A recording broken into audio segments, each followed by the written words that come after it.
I've got a bunch of kindergarten teacher must-haves. Now, my oldest granddaughter is starting kindergarten this fall, and I have put together a goodie box for her teacher because I'm so excited, and I want to share with you some of the things that I felt were must-haves. Now, I'm not an expert on teaching kindergarten because the earliest grade I've taught is third, but I think I still have some ideas. So first of all, some of the things are very basic, everyday items, like for instance, dry erase markers. You really can't have too many.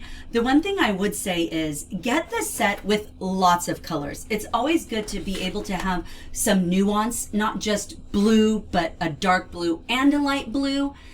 That's always handy. Next, I have this box of task card boxes. And so how they work is they come in this clear plastic case, and inside the case, you have the individual boxes that will hold 4x6 task cards, but they'll hold other things as well. They come with labels, but I prefer my own labeler because I like my fonts. And I'm not going to apologize for that. I like fonts. All right, next. I have this huge box. I'm just leaning over and grabbing stuff out of it. Okay, these are the Carson DeLosa differentiation cubes. So they come in a set of 3, and each cube has these clear acrylic pockets on each side. So each face, I guess technically, of the cube has a little spot where you can put different things into, different pieces of paper where you've put down what they're supposed to do. There is in the instructions a card pattern so that you know exactly how big you make the thing that you're going to slide into. They can be cleaned off with just a damp cloth and stored in the little thing that they bring with them. They have in the instructions some ideas for using them, but frankly, if you just Google it, you'll find more ideas from real life teachers and how they used them to help with differentiation. So yes, you should be differentiating in kinder. In fact, kinder is one of the grades where you're going to see the most need for differentiation, because you'll have kids coming to school who don't really know their alphabet, and then you'll have kids fully reading.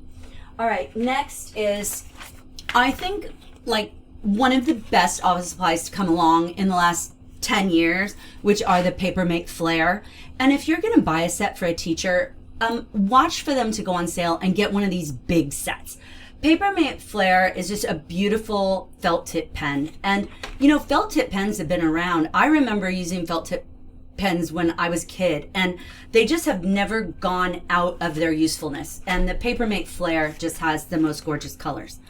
Now, Crayola makes the crayons like this, and that are like the colors of the world, essentially, like different skin colors. And I'm definitely giving a set of those. But I love this special edition of Sharpies that has that too. And so this enables teachers to draw in a Sharpie in colors that match skin tones of their students. And I just think it's a great idea. And that's going in the kit for sure. Next, something I got her 3 sets of. I'm stacking these in a precarious pile next to me, and I'm a little worried they're going to fall all over. Anyway, these are these Learning Resources answer buzzers. I got her 3 sets of these, so she has 12. And you can use them to play games in school. You can use them to have students buzz in to answer questions. You can use it, and they make 4 different sounds, right? There's a ding, a honk honk, a ding dong, and a boing. So it's fun. You can just sit around and hit the button, and that's its own game. All right, next are, I don't really want to open this pack because I'm actually giving this to a teacher, so I want her to know it's new. But what these are these zipper file bags. And these are made by a company called Jarlin. I'll link everything in the description box. But they have different color zippers, and they are transparent, but it's gridded, so it's not necessarily translucent, it's just not opaque. The English teacher made me, it's like, okay, well, if it's not translucent and it's not opaque, what is it? I would say it's semi-translucently opaque. And these are so great for storage. They will fit 8.5 by 11 inch sheets of paper. They will fit some other things that go with them. They have these nice zipper pulls on them. They have different colors, so it's easy for organization. They're just a great storage and organization tool.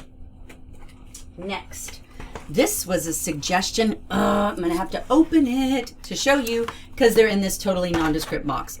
This was a suggestion from my good friend Natalie, who is a kindergarten expert. Her website is Natalie Lynn Kindergarten, and she suggested these spinners. These are clear ones, and so you can put whatever you want behind them. So you can put your like circle with the different wedges so that, you know, depending on where they end up, you could show it. And so there's like different colors in here: green, yellow, red, black. And this, they come in a set of 10. So there's a blue as well. So there's 2 of each color in there. So 10 spinners. So if you have a class working together in partners or groups of 3 or 4, it'll work just fine.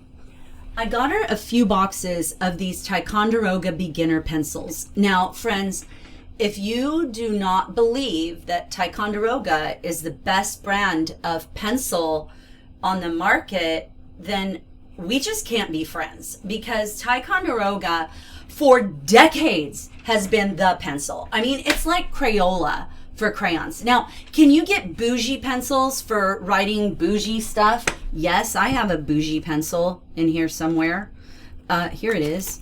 I have a bougie pencil. It's like, well, first of all, it has a periodic table of elements on it, so that's cool. I'm not giving this to the kindergarten teacher, but I'll link it anyway. And it's like a mechanical pencil, click, click. It's a very heavy pencil.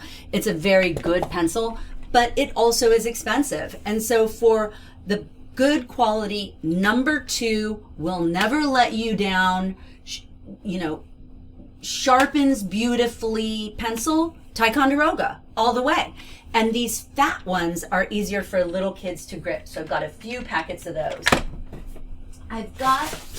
I've got also a few packets of these. These are called highlight strips for reading. And so, again, I don't really want to open it. Okay, I'm going to open them. They come in these different colors. So this one is yellow, there's blue and red and orange and green.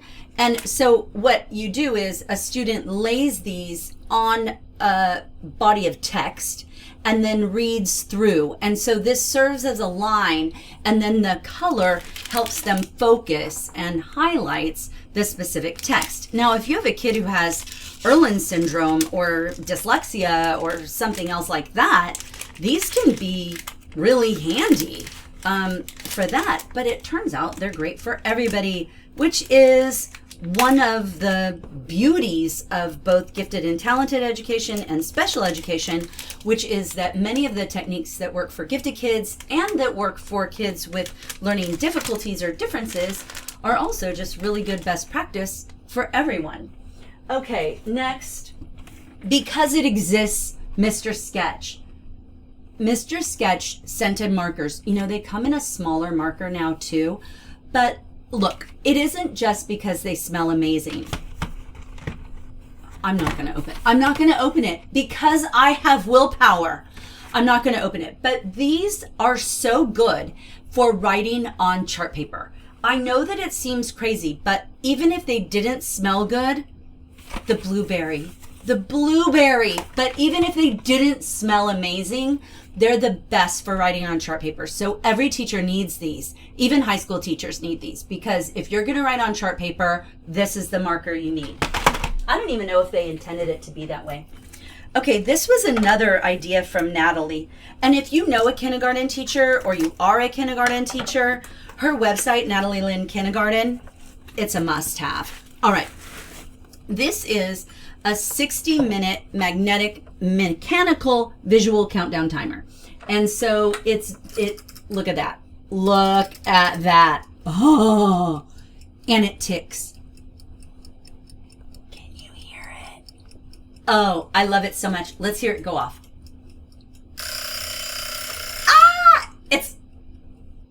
It's just,